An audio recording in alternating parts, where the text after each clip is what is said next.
Jam hira on bandiraɓe sehlaɓe heɗotoɓe radio Juillet Sare garti hande oɗo ñalawma aset hawri ko 13 lewru juillet hitande ujunnaje 2024 habruji mon e ɗemgal Pulaar ɗum noon ko toon to États-Unis ano kanko Donald Trump sowi hande e caggal nde neɗɗo goto dari noon wiide ɗiɓi felludemo toon to wonnotorede makko toon to Pennsylvania ɗum noon enen ko wallama e télévision ngaji ɗi hande ko kanko hoore makko caggal nde waaji o felli ken on laabi jeegom hen kuural mataw yani e nofru makko donc banggue nofru ndu banggue muɗum dow après yuuli ɗum noon woni ɗum woni tini après caggal muɗum en wayno ko hollama kono pellannoɗo finalement kamɓe secret service ɓe mbawi warde oɗon ha hande ko fate en toon to Pennsylvania e oɗo joni mo kalten hono kamɓe FBI ɓe mbawi wiide ɓe gandi hollo pelluɗo wiyete ko Thomas Matthew Crooks e kadi o jeeya ko toon to Pennsylvania o yara ko duuɓi nogas ɗum noon o jeeya ko nokku wuuro wiyeten ko Bethel Park toon to Pennsylvania ɓe kala noon holko woni sababu kanko oɗo omo essaye warde hono président des États-Unis walla ancien président des États-Unis ɗum woni ko FBI haali oɗo saaha joni ne wayno FBI nene continue ñagade yimɓe fof bawɗo wonde fof joguiɓe information ngaji kala ko fate gueɗe patuni en pour yo nodduɓe donc ɓe gasnani enquête mabɓe to ɓe kaali kam inde makko kanko wiyete ko Thomas Matthew Crooks o yara ko duuɓi nogas o jeeya ko wuuro wiyeten ko Bethel Park toon to Pennsylvania kono en wayno ko caggal nde ɗum ɗo wande hono kanko président Joe Biden o yalti kanko hoore makko e télé o wi wonde ko ɗum ɗo ko gueɗe ɗe gonɗa potani wonde politique kala ko fati violence fotani arde hen caggal muɗum e kanko hoore makko o wawi noddude Donald Trump ɓe kalde téléphone tugnade e CNN ko haali kono ko addi ko caɗele gonaɗe oɗo saaha joni en wayno ko banggue républicain e banggue démocrate ne foof goto fof nene ɓeyde hen tooke en wayno ko caggal nde juste kanko président walla ancien président Donald Trump to fellande d' abord idi yiyede ko hon goto ene ɗaminaɗo hawnakki ene wawi wonde vice président makko biyeteɗo JD Vance wi wonde ɗum ɗo ko ene wayno ko démocrate en surtout ko kanko président Joe Biden campagne makko ko ɗum waɗi ha Trump fella ene konngol makko no wi wonde ko kanko président Joe Biden campagne makko ɓe mbi hen wonde ko Donald Trump so laami leydi ndi laamorto en ko wonde dictateur donc ɗum ɗon ko hunde kanko Donald Trump on foti haɗede o laamade ɗum noon kanko e tugnade konngol makko kanko Vance ɗum ɗon firti wonde ko hawnaki taw ko ɗum ɗo ɓe jiiɗi wiide wonde ko alay saago Donald Trump dartine donc jiida e ɗum ɗon hono kanko Erica Trump ɗum ko ɓi Trump goto ɓiɓe Trump ene wayno kañum hoore mum o fuɗɗima wadde ɗiɗon photoji wadde ɗum e nder social maɓɓe média sociaux ji maɓɓe e kañum hoore mum wona wiide wonde ko ɗon ɗo Trump dari ene fella agent ji ne ƴefti ɗum e kañum suuri jungo muɗum nofru mum adde ƴiƴam wona wiide ko oɗo woni gorko mo walla neɗɗo mo Amérique yiɗi neɗɗo kaɓeteɗo ɗum ɗo fof wonde ko hollude gueɗe ɗe ganduɗa hen patuɗe en pellugol bangol hannugol hutorade oɗon pour wiide violence wadde ɗum campagne ko wawi wonde fof ene wayno ko kanko président Joe Biden kanko ancien président Barack Obama e kanko kadi vice présidente Kamala Harris kamɓe fof ɓe mbaɗi communiqué ji wiide wonde ɗum ɗo ko violence mo fotani jaɓede wona e nder politique ko jiiɗa ɗum kadi républicain ji banggue républicain ji kamɓe d' abord yimɓe ɓe ganduɗa ɗaminaɓe ene gonna vice président ji ɓe surtout kanko JD Vance o waɗi kanko hoore makko konngol o wi wonde ko yimɓe fof yo jaade makko walla yo jokkodire yimɓe fof ene gonde makko pour duwanade Donald Trump walla juulande Donald Trump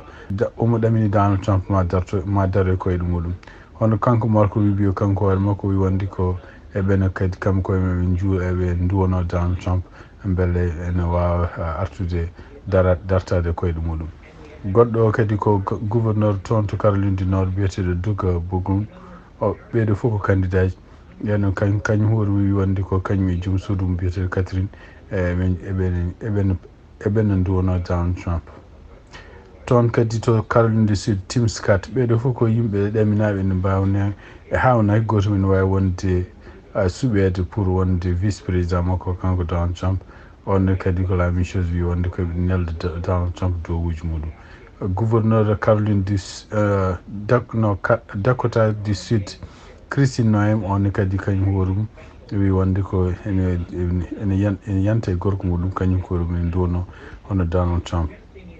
toon to New York Elise Stephanie on kadi ko ɗaminaɗo hawnaki ma won vice présidente kañum hoɗum wi wonde ko kañum hoɗum nelde duwawuji Donald Trump gouverneur mo Florida DeSantis kañum hoɗum wi wonde ko kañum e joom suudu muɗum enen denta e famille Donald Trump pour donade Donald Trump yo Allah rokku ɗum yo heɓ jaam Mike Pence gonnoɗo mennoɗo wonde vice président makko kañum hoɗum wi ko kañum e joom suudu mum biyeteɗo Karen kañum ene ma mbal duwade hande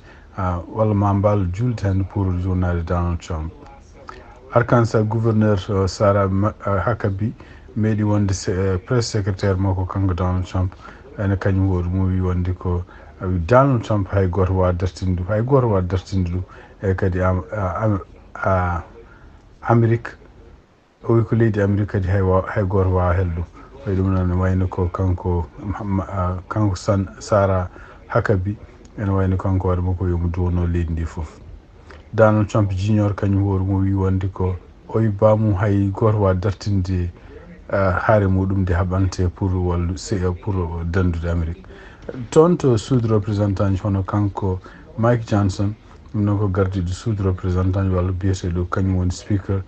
kañum hoɗum neddi message wonande donade Donald Trump siftin ɗon tan kanko Donald Trump wonno ko toon de campagne makko toon to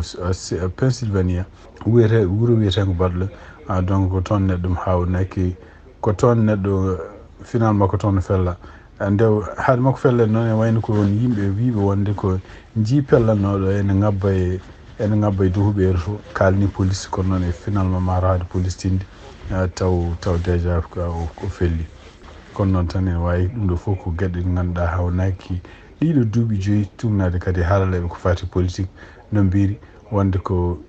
violence nene ɓeydo e hewde toon e Amérique e surtout en wonande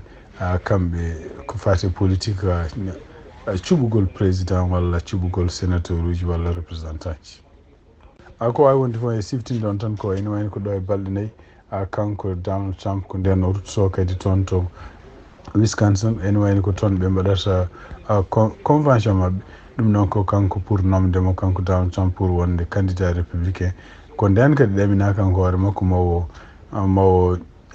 mawo suɓa holgono vice président ɗo kalten ɗo ene ɓe kolli avion wonde ko kanko Donald Trump o ummima toon to Pennsylvania o ummima hôpital to wonnoto en o jooli avion fati toon to donc hande toon to Pennsylvania ene wayno ko tugnade kadi e rapport mo agent ji secret ji